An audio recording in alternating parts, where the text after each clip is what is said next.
ازيكم عاملين ايه؟ يا رب تكونوا بخير. فيديو جديد مع قناة يوميات حنان في المطبخ. عملنا معاكم الفايش وكانت النتيجة حلوة جدا، والنهاردة هنقول لكم على سر الفايش. هنعمل خميرة اللبن. خميرة اللبن دي اللي بيعملوا بيها الفايش الصعيدي.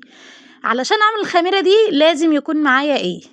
معايا 3-4 معالق سمسم و3-4 معالق اي بقوليات حمص او فول او اي بقوليات عندكم، ومعايا قرون شطة، الشطة اللي هي القرون يا جماعة دي، ومعايا 4 معالق ردة. يبقى ردة وسمسم وأي بقوليات عندك، تقدري تضيفي حمص أو تقدري تضيفي فول زي ما أنا ضايفة النهاردة. ومعايا كيلو حليب، بس لازم الحليب بتاعي ما يكونش مغلي علشان هنغليه مع بعض. ده 4 حاجات لازم تكون مهمين عندك. الحليب لازم ما يكونش مغلي، ومعايا البرطمانات دي اللي أنا هعمل فيها الخميرة لازم تكون جيدة الحجم، يعني لازم تكون مقفولة كويس جدا. تمام. هنستخدم بقى زي ما قلنا سمسم او حمص او فول، ومع الردة ومع الشطة. تمام كده. هنجهز البرطمانات بتاعتنا. انا النهاردة معايا 4 برطمانات وفي برطمان خامس لان زادوا معايا حبة لبن، فعملت برطمان خامس والحمد لله ال5 ما شاء الله كلهم طلعوا سلام وتمام وزي الفل.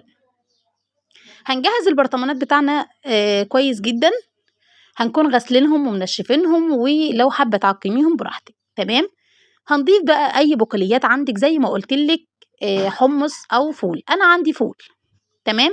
هاخد الاول الحليب احطه على النار علشان عايزاه يكون بيغلي. اول ما يبدأ يفور كده هاخده على طول وانزل على المكونات بتاعتي بيه.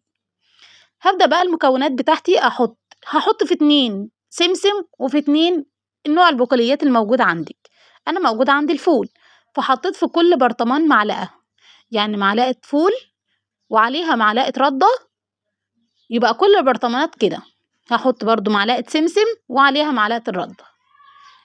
تمام. يعني عندك حلين، لا اما تستخدمي السمسم لا اما الحمص لا اما الفول، كلهم نفس الخواص. تمام. هضيف عليهم بقى الشطة 3-4 قرون بس. في حد ممكن يقول لي ازاي انتوا بتعملوا فايش؟ ده حاجة يعني زي البسكوت كده تحط عليها شطة. هتحط عليها شطة علشان الخميرة بتاعتك تتنشط وتطلع ناجحة معاكي، لان كل ده هتحشيه في العجين، بس لازم الخميرة بتاعتك تختمر كويس جدا وتطلع صالحة. اللبن بتاعي بعد ما فار اللي هو غلى وصل لدرجة الغليان، هنبدأ بقى بعد ما حطيت كل المكونات بتاعتي من كل حاجة معلقة هنزل عليهم باللبن. وهنا سامحوني ان انا بهدلت الدنيا. هملي البرطمانات بتاعتي الا سنتي واحد، يعني كل برطمان هملاه واسيب سنتي، وهقفل كويس جدا بس هقلبهم الاول. لازم الحركة دي تعملوها على طول وبسرعة يا جماعة. تمام. يعني ما يكونش في اولاد واقفين جنبيكوا عيال صغيرة علشان تعرفوا تعملوا كل حاجة بسرعة.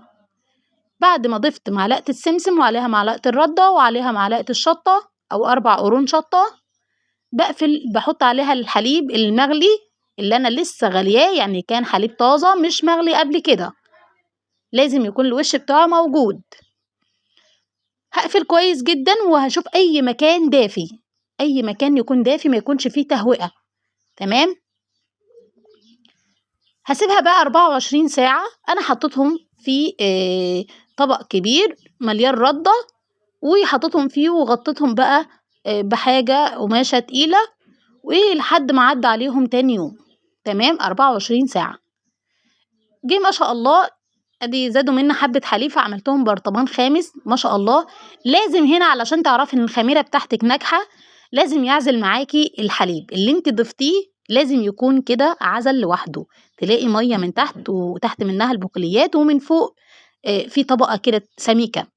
تمام كده يبقى الخميرة بتاعتك ناجحة. ما طلعتش كده ولقيتيها كلها مختلطة على بعض يبقى مش ناجحة وما ينفعش ان انت تعملي بيها اطلاقا، هتبوظ العجين بتاعك. تمام. بصوا بسم الله ما شاء الله، يعني حاجة روعة.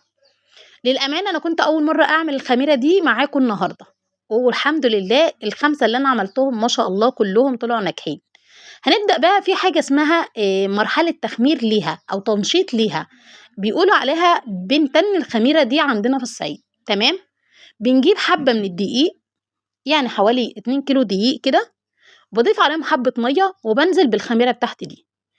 بعجنها باسيبها كده يعني نُص عجنة مش بتبقى سميكة أوي ولا خفيفة أوي، بتبقى يعني وسط كده، هتشوفوها معايا في الفيديو والسماكة اللي أنا قصدي عليها في الدقيق والعجين، بالشكل ده، من غير ما تضيفي ملح ولا أي حاجة، لإنِّك هتضيفي حبة ملح في العجين اللي بعد ده، تمام، ده اسمها تنشيط للخميرة.